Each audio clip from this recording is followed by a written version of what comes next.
Amigas y amigos, bienvenidos a una nueva emisión de Mano a Mano con el Plan Agropecuario. Es un gustazo reencontrarnos a través de esta pantalla llegando a Uruguay y al mundo.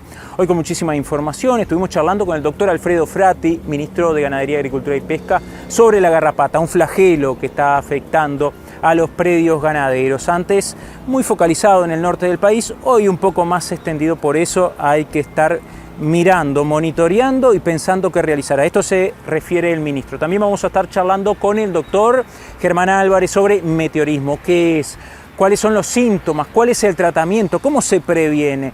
Y más tarde, finalizando el programa, vamos a compartir la palabra del ingeniero agrónomo Marcelo Pereira sobre una nueva herramienta que se pone a disposición por parte del Plan Agropecuario y en el marco del proyecto Gestión del Pasto. Se denomina Índice sobre Plato de Comida Rápido y de esta forma podemos tener un indicador de cuál es la situación en nuestro predio respecto al pasto que tenemos y los animales, una suerte de presupuestación forrajera, pero toda la información la vamos a dejar a cargo del experto, de Marcelo Pereira. Muchísima información la que tenemos hoy, pero vamos a la palabra de los verdaderos protagonistas de esta emisión. En el marco de la ceremonia de cambio de autoridades del Plan Agropecuario, estuvimos charlando con el doctor Alfredo Frati, ministro de Ganadería, Agricultura y Pesca, en particular sobre la garrapata, este flagelo que afecta la ganadería nacional. Me parece que está claro. Primero, la hemovacuna cada vez tiene más adhesión de los productores. Todos los años tienen más pedidos. Y eso es lo que dije en la charla. ¿Qué es lo que me reclaman? Bueno, si los productores están adoptando solo, hagamos que de repente lo podamos ayudar, que todo el mundo use la hemovacuna, o fresca o congelada, o a como dé lugar. Y por otro lado, si hay alguien que está desarrollando vacunas que me combate la garrapata y que me puede hacer que yo baje el uso de medicamentos, me parece que ahí vamos en el sentido correcto. Es más, te digo, le pedí a los técnicos del ministerio que fueran a hablar específicamente con esta colega de ahí de Tacuarembó, que tiene los hongos. Hay gente como la Fomento de Cerro Largo que quiere producir los hongos, pero como vende productos veterinarios no puede producir. Me dice, esto no está totalmente probado. Y sí, yo si voy al médico, me da una pastilla. Pero a veces voy al homeopático y también me arregla, ¿verdad? Y es inocuo. Y bueno, yo no sé si va por ahí. No sé tampoco cuál es la efectividad. Pero mientras probamos la efectividad, de repente no usamos algo que si tiene 60 o 70 y te baja las cargas, es bienvenido. O si, complementando con los medicamentos, vos podés bajar el uso de medicamentos, también es positivo.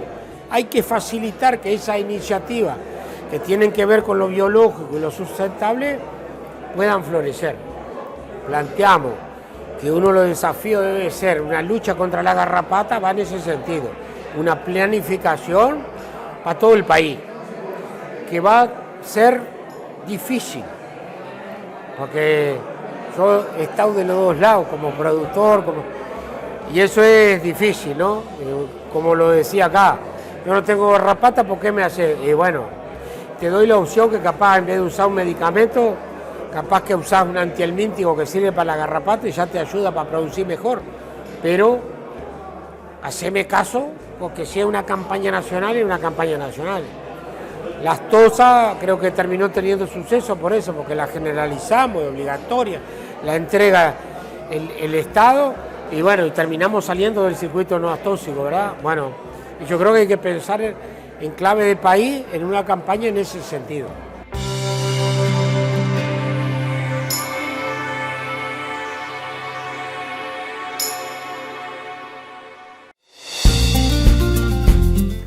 En el marco del proyecto Gestión del Pasto FPTA 356 se desarrolló una herramienta que pone a disposición el Plan Agropecuario para las productoras, para los productores ganaderos. Presupuestar el forraje que tienen, ¿se alcanza para el ganado que tienen en el campo? ¿Hay que medir el pasto? Sí. Saber cuál es la altura del forraje para ingresar los datos, pero una herramienta de fácil acceso, de fácil utilización por los productores que lo deseen.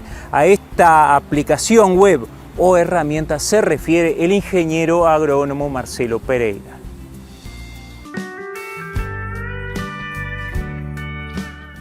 Presupuestar el pasto siempre ha sido algo muy importante. Ahora bien, no teníamos, hasta hace muy poco tiempo, alguna herramienta que tuviera dos características. Una, que fuera robusta, que fuera seria y que arrojara resultados certeros.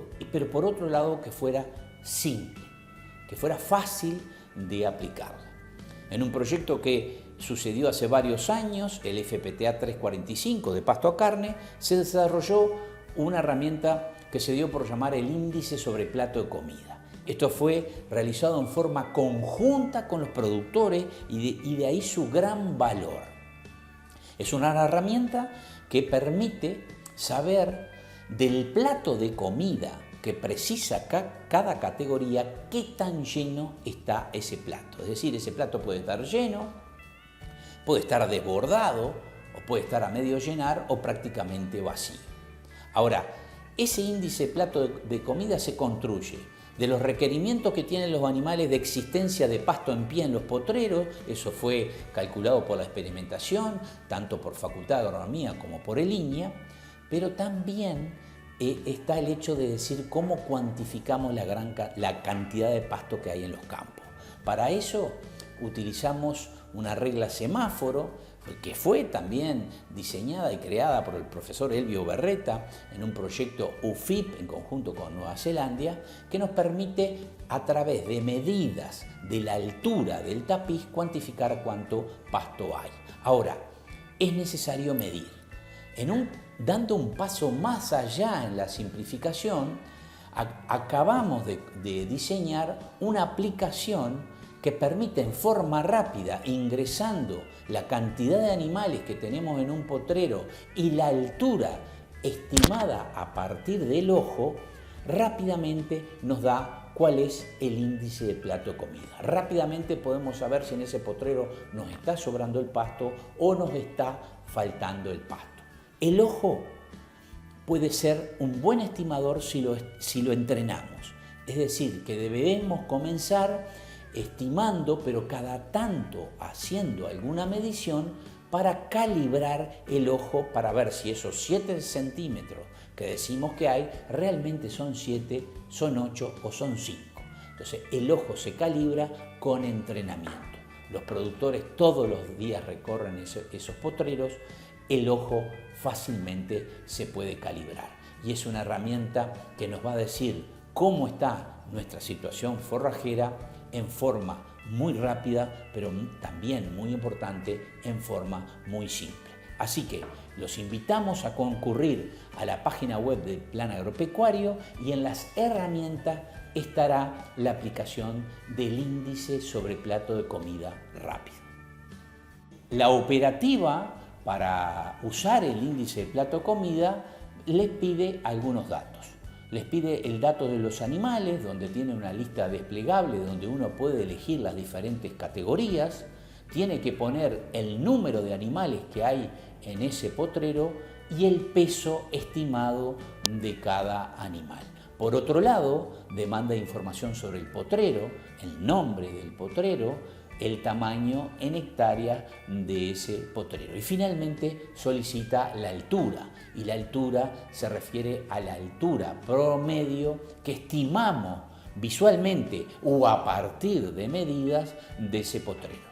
Rápidamente ponemos calcular y nos da el resultado del índice de plato de comida en un cuadro que está con colores, y nuestro índice de plato de comida nos dará rojo si está muy mal, nos dará amarillo si tenemos que estar pensando en tomar alguna decisión prontamente, o nos dará verde si está bastante bien. También puede dar marrón cuando el plato está muy desbordado de comida. A su vez, el índice de plato de comida lo ubica entre otros índices que varían según nosotros movamos la carga o movamos la altura. Es decir, nosotros nos da el índice y qué pasa si bajamos la carga, cómo se mueve ese índice. Entonces, ese cuadro es muy interesante a la hora de tomar futuras medidas a partir del cálculo del índice de plato de comida rápido actual.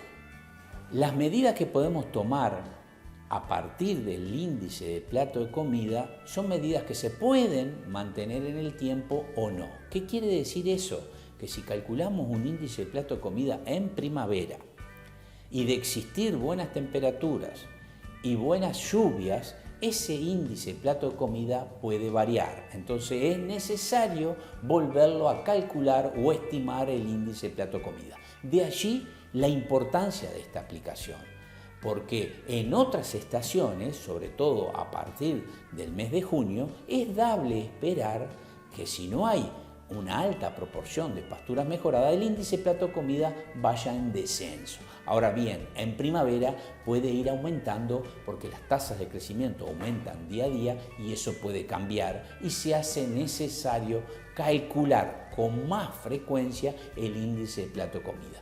Por eso la importancia de tener un método fácil de aplicación como es la que está apareciendo actualmente en nuestra página web y se llama Índice de Plato de Comida Rápido.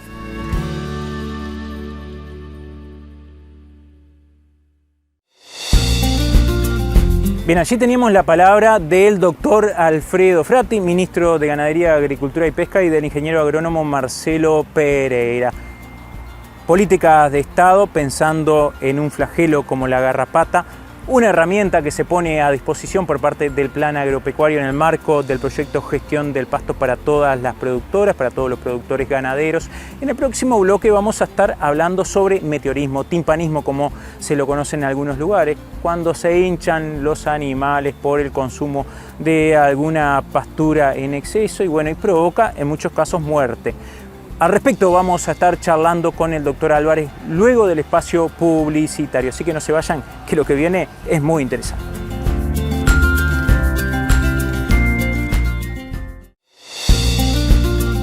Estuvimos charlando con el doctor Germán Álvarez, quien es técnico del Plan Agropecuario en los departamentos de Flores y San José, veterinario de profesión, quien se refiere al timpanismo, al meteorismo. Una enfermedad típica de los sistemas intensivos de producción que puede estar afectando a los vacunos. ¿De qué se trata el meteorismo? ¿Cuáles son sus características? A esto se refiere el doctor Álvarez.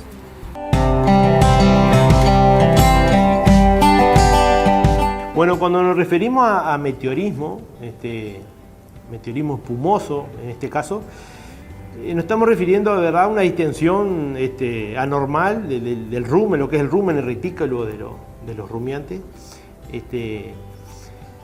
que son productos verdad, de la fermentación, de lo que es la digestión de los rumiantes. Una digestión normal de la fibra por parte del rumiante esa fermentación genera gases, producto de esa fermentación que son eliminados naturalmente, generalmente eliminados durante lo que es la eructación del animal. En el caso particular del meteorismo espumoso, existen algunos forrajes, en el caso particular, en nuestras latitudes, forrajes de muy buena calidad usados en los sistemas, como puede ser la alfalfa, el trébol rojo, el trébol blanco, que un poco viene de la mano de lo que es la intensificación de los sistemas, ¿verdad? El uso de esas pasturas, que es un gran aporte desde el punto de vista nutricional. Este tipo de pastura genera en su fermentación ese gas que se forma una espuma estable, ¿verdad? Ese gas queda atrapado en burbujas y es lo que forma una espuma. Esto hace que el animal no pueda eructar ese gas que está atrapado en esa espuma y es lo que genera lo que se llama el meteorismo espumoso, ¿verdad? Ese meteorismo espumoso puede ir de niveles moderados a casos graves, ¿verdad? Con muertes en animales que están pastoreando ese tipo de praderas, sobre todo praderas puras de estas especies que te decía, como puede ser la alfalfa, trébol rojo y trébol blanco. ¿Por qué se da? En realidad, si bien no está bien claro, se sabe que estas plantas, estos forrajes de muy buena calidad, tienen proteínas solubles que le aportan esa calidad, pero esas proteínas solubles son de muy rápida fermentación y serían las causantes, en primera instancia, de esa formación de espuma y esa incapacidad del animal de poder eliminar ese gas, generando esta patología del meteorismo pumoso. En cuanto a los factores un poco que predisponen a lo que es el meteorismo, bueno, tenemos que tener en cuenta que está asociado a consumo directo generalmente de estas pasturas puras, ¿verdad? Como te decía, alfalfa, trébol rojo, trébol blanco, sobre todo en estados tiernos, ¿verdad? Plantas en estados vegetativos con buenas condiciones de crecimiento, en etapas de prefloración antes que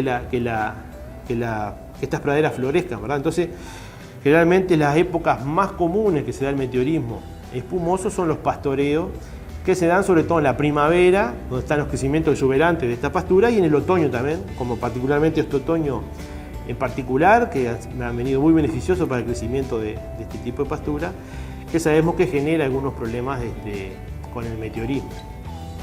Como te decía, el meteorismo pumoso quizás en zonas más intensivas, en establecimientos un poco más invernadores, bueno, incluso lechero, donde desde hace muchos años se utiliza este tipo de pastura, el productor generalmente está bastante acostumbrado al manejo. No obstante, es una patología que te decía que requiere, ¿verdad?, mucho cuidado y mucha mano de obra, porque la torna bastante compleja su cuidado y su control. Pero obviamente está bueno hacerle el recuerdo o la mención para productores que quizás por primera vez están por utilizar este tipo de pastura, que todo el aporte bueno que tiene desde el punto de vista nutricional y de calidad, hay que tener esos cuidados a la hora de manejar este tipo de pastura.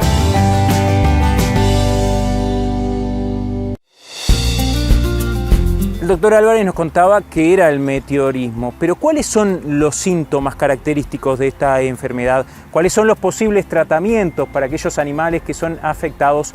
¿Y cómo prevenir justamente que afecte al ganado vacuno? No, un poco volviendo a los factores que te decía predisponentes, bueno, el estado inmaduro de esas pasturas, la presencia de agua, también es favorable para que se produzca esta espuma a nivel ruminal. Por lo tanto, muchas veces también la presencia de rocío, esos pastoreos de mañana son más peligrosos muchas veces que esos pastoreos de tarde. Y también después aspectos de manejo, animales que entran a esa pastura con voracidad, animales que estuvieron encerrados, que estuvieron en ayuno, que fueron sacados de esa pastura y vuelven a ingresar con hambre, muchas veces son de los factores quizás predisponentes para esta aparición de la enfermedad. En cuanto un poco a los síntomas que ve un animal, el animal lo que genera no puede eructarse, una clara distensión de lo que es el aparato digestivo, lo que es rumen, que primero una distensión hacia el lado izquierdo y bueno, luego cuando ya el meteorismo, esa distensión empieza a ser ya más peligrosa y más grave, ya la distensión es total de lo que es el abdomen del animal y lo que termina pasando, en definitiva, ese animal que no puede eructar, bueno, si el caso se agrava, muchas veces termina con la muerte del animal, en definitiva por una asfixia, ¿verdad? El animal no puede respirar por esa gran distensión a nivel abdominal que presiona lo que es el diafragma y todo lo que es el aparato respiratorio y en definitiva esas muertes muchas veces se dan en pocas horas de que el animal entra a ingresar, se dan de forma bastante repentina, por en definitiva una asfixia. En cuanto al tratamiento, bueno, cuando en casos graves muchas veces no se llega a tiempo con un tratamiento, ¿verdad? Desde el punto de vista de administración de algún producto. Cuando la vida está en juego en el animal, muchas veces la única herramienta que tenemos es lo que se llama la ruminotomía, que en sí es la lesión, ¿verdad? Puncionar el aparato digestivo, lo que es el flanco izquierdo, el rumen del animal y que provoque la salida explosiva de ese material como primeros auxilios, ¿verdad? Para salvar la vida del animal cuando está comprometido, muchas veces es la única opción que tenemos, ¿verdad? En casos que todavía no están quizás tan graves, comprometida la vida animal, el uso de drogas que generalmente se usan desde el punto de vista preventivo, como son los antiespumantes, que a nivel comercial hay una gran variedad de antiespumantes, también desde el punto de vista como tratamiento se pueden utilizar en esos casos que son menos dramáticos, ¿verdad? Esos casos es más leve. Desde el punto de vista de productos que tenemos, como te decía, sobre todo preventivos que se utilizan, las sustancias que se llaman antiespumantes. Tenemos productos que van por vía oral, o sea, en bolos se colocan en el animal o incluso inyectable intrarruminal, se pueden administrar estos específicos antiespumantes, o también antiespumantes que vienen para colocar en el agua de bebida de los animales, incluso fumigar la pastura previo al pastoreo, es otra de las herramientas bastante utilizada. También existen otros productos que son antifermentativos, o sea, no son antiespumantes, pero sí provocan una alteración de la fermentación ruminal y hace que se forme menos espuma. Ese es el caso, por ejemplo, muy conocido de la monencina que se utiliza, o también, quizás un poco más nuevos en el tiempo, los taninos, que incluso hay a nivel comercial. La administración de taninos son beneficiosos para provocar, de entre otros beneficios que tienen estos antifermentativos, como la monencina o como los taninos, también provocan una disminución del riesgo de meteorismo por provocar una menor producción de espuma.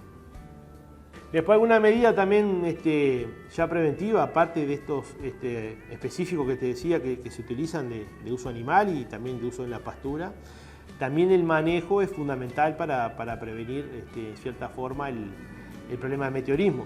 En ese sentido, bueno, el pastoreo franjeado, un poco disminuir la selectividad de los animales, que los animales coman no tanto hojas, sino también la planta y tallos, ¿verdad? Que eso lo que hace, como decíamos, estas proteínas solubles que se encuentran más en las hojas, bueno, obligar al animal en cierta forma en consumir toda la planta, consumir el tallo. Una práctica muy común que utilizan muchos productores es el premarchitado de la planta, cortarlo unas horas previa a la pastura, que genera un premarchitado. Esa pérdida de agua genera que el animal consuma más materia seca y también consuma más tallo versus hojas, entonces también eso provoca que sea un alimento, desde el punto de vista del meteorismo, más seguro para lo que es la producción de esa espuma. Y después, como te decía, bueno, los horarios muchas veces matutinos, con presencia de rocío, son más peligrosos. Y bueno, y por supuesto eso, cuando el animal ingresa por primera vez a la pastura, o sobre todo cuando estuvo encerrado, que sacó por falta de piso, o por algún trabajo, por algún encierre, sacar el animal y luego cuando ellos ingresan, en lo posible que poderlo suplementar antes con fardo o con silo, muchas veces es beneficioso, sacándole un poco esa voracidad, los animales cuando ingresan a la pastura por primera vez, que puede generar esos problemas. Y después, en definitiva, también el monitoreo y la presencia del operario en los pastoreos directos de estas pasturas puras, de este tipo de leguminosa, es quizás de lo más fundamental, apoyado de todo tipo de herramientas que veníamos conversando.